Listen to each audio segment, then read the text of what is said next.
Hi, my name is Justin, and welcome to AI for the Masses, practical use of AI for everyday people. Today, what we're going to be talking about is ways to use artificial intelligence like ChatGPT to help you study for the ASVAB.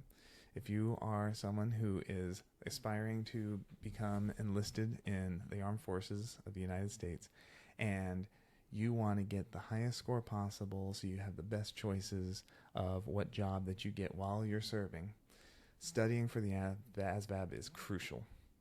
Now, I'm going to show you how you can take a study guide, like, say, this one here by Barron's. It can be any study guide, and you can enhance your experience with AI to help make it where AI give you the opportunity to learn more material more quickly. It can explain things to you. It can make as many practice exams and practice questions as you need. And if you're struggling, you can specifically ask it as if it's your own personal tutor how to understand concepts that you're struggling with. I'm going to use one of the categories today with arithmetic to show you how I can make practice questions and study material for the different subsections in the arithmetic portion of the ASVAB. Let's get started. First, what I did is I took a photo, as you can probably see on the screen here, of the table of contents specifically for the arithmetic section of the ASVAB. I'm not going to be showing the inside of the book for copyright reasons. And I made a prompt using the ChatGPT 4.0 model to have it extract the text from the table of contents of the book. So that way the AI has an idea of the different categories that are in this arithmetic topic. So you can take that picture with your cell phone. You can use the ChatGPT app on your mobile phone, and then you can just ask it to extract the different pages and the categories. So you can see here that now I have the nearly full table of contents for the arithmetic section. Now this is the whole table of contents for the arithmetic section. I've already gone through a few rounds of coming up with a technique for making some of these sections. I'm going to start with the section on square roots. What I'll do next is, since I have the table of contents, I want to use a more sophisticated AI model, and the latest model is the O1 Mini High. Now, you have to have the GPT Plus subscription for this. It's $20 a month, but if you're looking to maximize the advantages of AI, then I highly recommend that you go ahead and, at least for 1 month, just try out the paid version. You do have access to the O3 Mini, but not the high version. However, when it comes to things like math and these kinds of like calculation style stuff, I'm still a little bit hesitant to use just the O3 Mini, and I like to go ahead and use the best model for these kinds of things while we still have these choices. And the O3 Mini High is, as at the time of this recording, the best for mathematical type situations. You can see how it's not available because I took photos and some of the models have different capabilities. What I'm going to do is I'm going to copy and paste the table of contents out of this conversation. I'm going to open up a new chat. I'm going to change my model to the O3 Mini High, and then I'm going to paste in. Now, I am going to be talking to the model now. I have an extension on my Chrome browser called VoiceWave. I like it. You'll see that the transcription is mostly good, and for uses with ChatGPT, the AI is actually really good at understanding if there's little quirks. I'm going to go ahead and do this using the VoiceWave Chrome extension because I want you to see my workflow that I like to do. Some of you are perfectly okay with typing, and that's fine. I like to talk to my computer. I've been waiting a long time to be able to do this. Here are the table of contents for a study guide for the ASVAB military exam. And I want to go through different topics and create a brief study guide with exam questions for me to practice that meet the same style of questions for a typical ASVAB exam. Let's start with the section on square roots. Make a very brief intro lesson for square roots and let's start with 5 practice questions of increasing difficulty that are relevant to the square root topic for this exam. Now it is going to think about this for a little bit, and you can see the thought process going on that the AI is using. So this is not the actual answer. This is not the output. It has in its training data the ability to, it has seen ASVAB exams in its training data and practice exams and different guides. It took about 8 seconds to think, and we can see here is a brief introduction to square roots along with 5 practice questions that increase in difficulty, designed in a style similar to those found on the ASVAB exam. Let's just briefly look. I don't want to turn this into a lesson on square roots necessarily, but I just want you to see how this ends up working out. It gives you the concept of a square root, and by convention, the symbol of square root A represents the principal non-negative square root. So those of you who are on top of this level of mathematics should see that this is a decent introductory explanation to the concept of a square root. Okay, good. You can use this brief introduction. If you do need more explanation, then just ask the AI to elaborate more. Okay, but what I really want to show are the practice questions. Look at question number 1. Basic calculation. Find the square root of 100. And hint, identify the numbers whose square equals 100. Okay, so the answer is 10, right? Now, this doesn't look like an ASVAB exam though. Let's enhance this. Let's help the AI out here. Now, one thing I like to say, and you'll probably hear me say it multiple times, is AI is not at the stage now where it's like a microwave oven. You put in your food, you press a button, and it heats it up.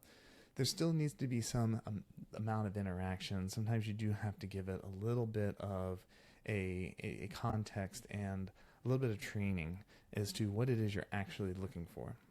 What I'm going to do is I'm going to ask it to make multiple choice answers.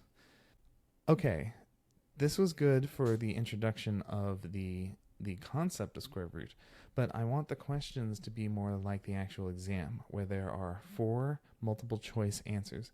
Please give me 1 correct answer and 3 incorrect answers that are still trying to be somewhat of a distraction to try and possibly get me to choose one of the other 3 wrong answers, like a typical multiple choice exam. Please make the correct answer juggled around, and don't make every single correct answer A. I did find as I was testing this out that I needed to tell the AI to actually juggle around the answers, and it pretty much made 9 out of the 10 questions all A for the correct answer. Now let's see how it handles this.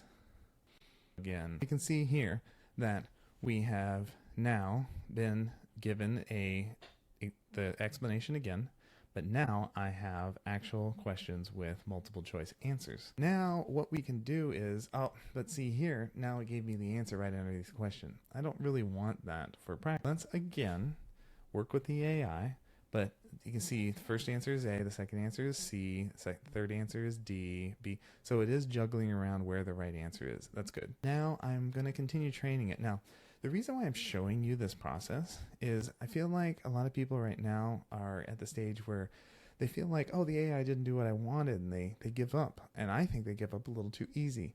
I've been an educator at the college level for almost 13 years now, and I try my best to teach my students to have the mindset that for one thing, at the college level, for sure, you don't learn on day one everything you need to know. It takes time. It takes years.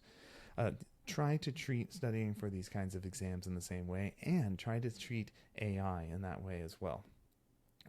Once we get the AI to do what we want it to do in the exact way that we want it, it will then continue to do it in that correct way instead of this way that it's struggling. Be patient with the AI. Explain to the AI what you want. The AI is going to be infinitely patient with you.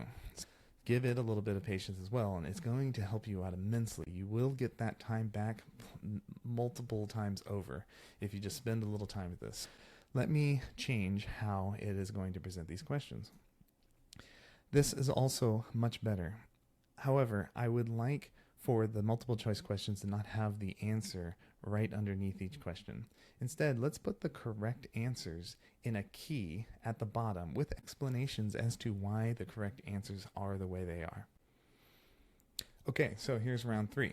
So we still have our explanations, and now we have our multiple choice exam. Question 1 should be A, and I'm going to go ahead and start answering these now. I'm going to try and do this in the most like straightforward way possible. I'm just going to say Q1 and equals A. And then in ChatGPT, if you want to make a new line, press Shift and Enter, and then you won't send the answer, and then you can keep going. Or you could just do space and then do Q2. So what is the answer to question 2? I believe that it is C. Let's go with Q2 equals C.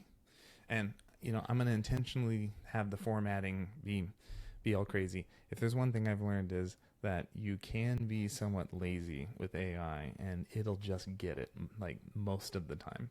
So don't worry too much about those little details. I'm not even going to do press enter or shift enter. I'm just going to keep going on the same line. Let's answer question number 3. I think that the answer is D. However, I'm pretty confident it's not C. I'm going to show you what happens if we put the wrong answer. Let's do question 3 equals C. And so you can get a chance to experience how well the AI does for you. So let's look at question number 4. I'm not even going to look at it. I'm just going to make a guess. I'm going to guess that question 4 equals B, and then question 5 equals C. Again, I'm not even looking. I'm not even thinking about it. I just want to move along. For one thing, obviously, I know that I have the key down below, but let's say that you don't fully understand things, or you just want to practice being graded. It's kind of redundant, but you can grade yourself. So I do know the answer is A for the first one. The answer is C for the second one. The answer is D for the third one, which I put the wrong answer. Oh, I correctly guessed B for question number 4 and A for question number 5. I'm showing you that you can do this studying with the key, and you can grade yourself, and you can get explanations as to the steps of how you would get to these answers. But also, let's go ahead and submit the answers. I'm going to add a little, here is my attempt at the answers. Okay, and let's see how the AI responds. I think that I should have changed the model from O3 mini high to just O3 mini, and here's why. Because you only get 50 rounds of O3 mini high per week. And I know for my account, I'm only on day 2 of my week. It might be the case for everybody. I'm not sure when it rolls over, but I know that it told me that on the 7th, and I'm recording this on the 8th, that I had 25, or I would get my 50 back. So I should really be changing to the O3 mini, in my opinion, for any of these checking stages, because I feel like the O3 mini high makes sure that you are creating a document that has been very thoroughly checked by the AI to be correct when it makes the document. So it's like a teacher writing your exam. And it's much easier for the teacher to grade your exam than it is to write the exam. I know from personal experience. So I feel like to not use up your 50 per week, that you should change the O3 mini when you're just having like some other basic conversations, because the limit on the O3 mini is much higher. I think it's, at the time of me filming, it might be 50 a day or 150 a day, something like that. It's a lot. Let's look at our grading here. We have our answers. So I got the A correct and C, and it gives a brief explanation. Now it says here, I answered C, but the correct answer was D. Now, I am actually a little disappointed that it doesn't give me like a little bit more here. Let's see what happens if I ask it to explain why, for question number 3, D is not correct. Could you give me more information as to why D is the correct answer when I answered C for question number 3? What might I be thinking wrong about this question? Okay, let's let it process that for a little bit, and let's see what kind of assumptions it might make about my understanding. It says it looks like it's working through the problem how you're supposed to, and then possible reasons for choosing C. Incomplete simplification. You might have correctly simplified, but then overlooked or incorrectly simplified square root of 18. If you only accounted for one term, your answer would naturally be 2 square root of 2. Okay, so I'm not going to go through the whole thing, but the AI did pick some wrong answers that might be considered the most likely to be something you would choose if you made some common mistakes. That is usually how multiple choice exams are written, and I feel like the AI is probably pretty good at doing this as well. So you can feel free to give it a try and see if it can maybe help you understand why you might have thought that the wrong answer was the correct one. You can also explain to the AI what your thought process was, and you can either try and type it out, or you can just speak it out like I am doing with the extension, and also try and explain your logic so that way it can correct you at the right stage of your thinking. Okay, so that's what I wanted to go over for this particular topic. If you have any questions, leave them in the comments below. And also, I would like to know what categories for the ASVAB might you want to see me go through that you might be struggling with. There are a bunch of other categories that might not be very obvious on how you could use AI to help you study. Let me know what you would like to see, and I'll see you in the next one.